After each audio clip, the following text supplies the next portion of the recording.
In this video, basically I want to give a little discussion on the difference between analytic and continental philosophy. This is a dichotomy which is central to the history of philosophy. Wait, I need to write something. Modern philosophy. This is a dichotomy which is central in the history of philosophy. Analytic philosophy versus continental philosophy. To understand the history of philosophy, I think it's good to understand both of these terms because they are related to one another. And I think people sometimes have a hard time figuring out what these two words mean and what philosophers and philosophies these words correspond to. So first, we will start with continental philosophy. Immanuel Kant, in his critical works, the Critique of Pure Reason, the Critique of Practical Reason, and the Critique of Judgment, written in the late 18th century. At the beginning of the 19th century, we had basically a movement called Neo-Kantianism, which philosophers like Schultz, Reinhold, and Beck, who, and there's others who basically expounded upon and built upon and refounded Kant's philosophy and kind of, critiqued it and did something different with it. That is what starts continental philosophy. But the main continental philosophers, we have the 19th and the 20th century, and this still moves on towards the 21st century as in today. Focusing on, because these philosophers of the 20th century, these later ones kind of move on towards today. Not these so much, but like philosophers following them. So first we have the 19th century. These philosophers are basically what I think, besides Neo-Kantianism, are the beginning of the continental philosophy. We have Hegel, Arthur Schopenhauer, Johann Gottlieb Fichte, Schelling, Friedrich Nietzsche, Søren Kierkegaard, and Karl Marx. Karl Marx I put in a little box there because he did write his works in the late 19th century, and that's sometimes he's not really put in there because he's a political philosopher, sort of a social theorist, and not always put in this continental philosophy box, I guess. I would not really put him there, but it's kind of good to mention him. These are philosophers of idealism, like Hegel. He's what's more called Romanticism. But Fichte, Schelling, and Schopenhauer are real idealists.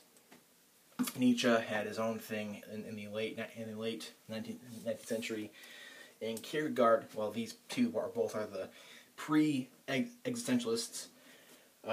The term existentialism wasn't even a thing yet, but these two kind of were existentialists. These are the main 19th century philosophers. There were others like Hamann and Herder and many others, but these are the main ones. Hegel has his famous work, Phenomenology of Spirit, Schopenhauer's World as Will and Idea, Fichte's Wissenschaftslehre and Vocation of Man, Schelling's Philosophy of Nature and System of Transcendental Idealism, Nietzsche's Thus Spake Zarathustra, and Will of Power and many others, and Kierkegaard's Either Or and many others. And of course we have Marx's Capital and Communist Manifesto. Into the 20th century, we have Edmund Husserl, the founder of phenomenology, Martin Heidegger, following him in that movement. Along with he's also a existentialist. Jean-Paul Sartre, another existentialist. De Beauvoir, another one. Camus, another one. And then Gadamer, one of the beginning philosophers of Hermeneutics, which is a movement following phenomenology. Paul Ricoeur, another hermeneuticist. Jacques Derrida, the founder of deconstructionism. Gilles Deleuze, one of the first post-structuralists. Michel Foucault, another post-structuralist. Jean Baudrillard, Slavoj Žižek, Jean-Luc Nancy, and we have many others like Alain Badiou, Georges Bataille, and many others. And these movements here, like spill over into today. There are still writers about Derrida, writers following Jean-Luc Nancy, Jean-Luc Marion, and others. The movements of the continental philosophy include Romanticism, Hegel, Idealism, these guys, phenomenology, Husserl, Heidegger, basically. Sartre also does a little bit of that. Existentialism, Heidegger, Sartre, de Beauvoir, and Camus. Oh, I should put Hermeneuticism. Hermeneutics.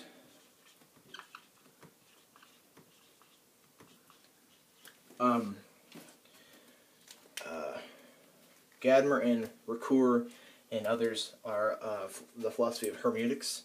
Hermeneutics is about interpretation and such. That's a philosophy I've kind of been into, and not really too much though. Jacques Derrida, the founder of deconstruction and the movement of deconstructionism, and I have lots of videos about that. Gilles Deleuze, Foucault, Baudrillard, and many others. Post-structuralism, and Luc Nancy is a deconstructionist. So what characterizes the word continental philosophy is that it's open to interpretation. Because if there are secondary writings about these guys' works, and we can have we think that Hegel said blah blah blah blah. Then we have another guy can come around and make a case that he was saying something totally different, because we have this vagueness and less clarity, to where it's not always for sure what Hegel or Heidegger meant.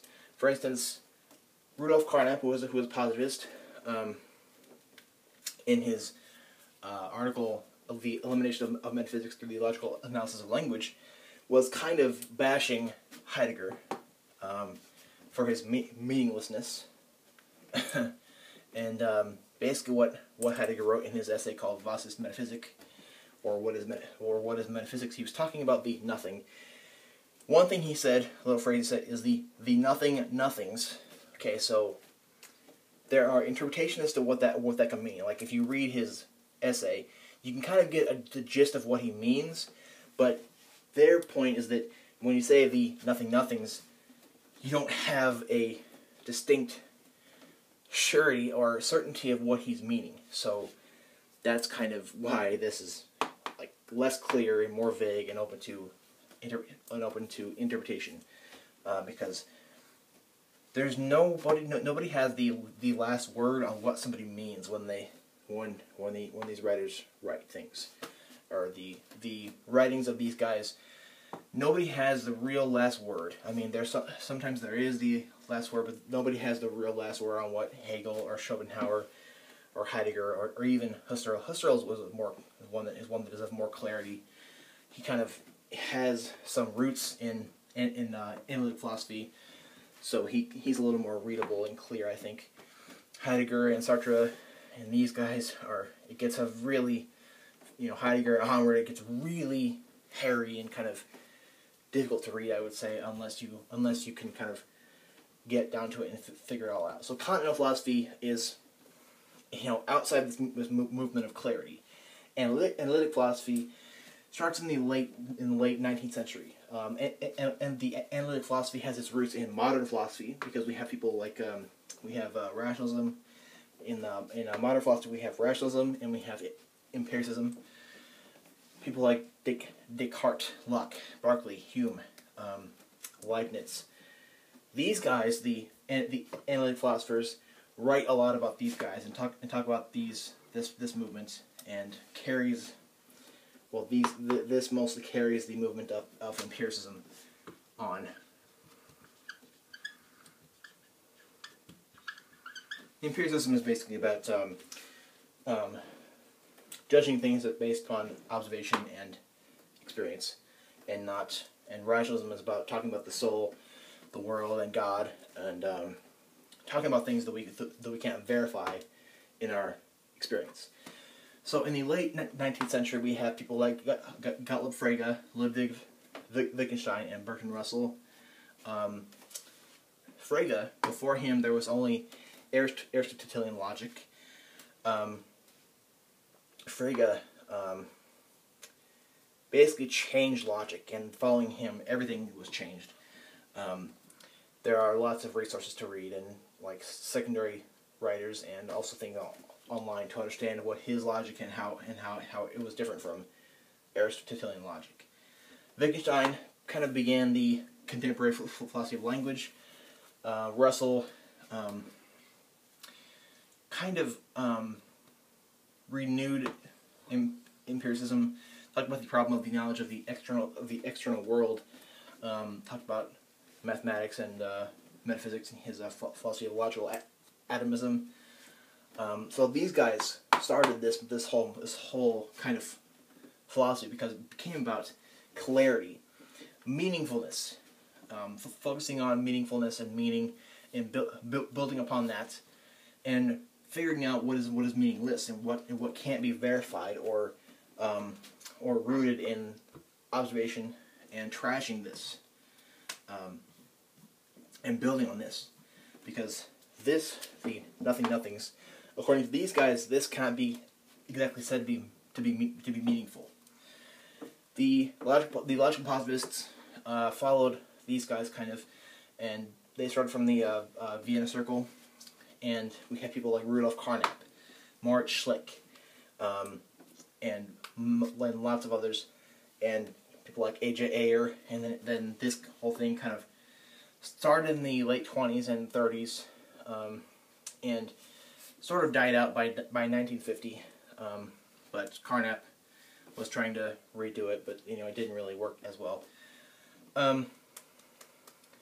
Following this, we had this paradigm of clarity, paradigm of being clear in what we say, verifying things and staying within what we can verify through observation and focusing on knowledge.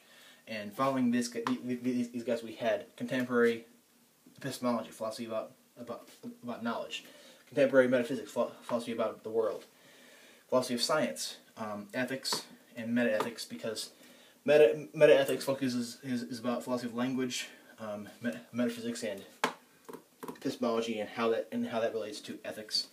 And then we have philosophy of language and philosophy of mathematics. So following these guys, we just had this movement. Like, this is easier to read because it's about clarity and knowing what you mean when you say something. Because we can't invent a word or say a weird phrase, and not have a meaning. So these guys kind of these positivists and these guys kind of bash these guys because they don't have distinct meanings and such. But that's a bit of scratching the surface in this thing. So if you think I've messed up something or left out something in a little discussion on the difference between analytic and continental philosophy, or if you have a question, please comment below. I'd love to discuss with you. And thank you.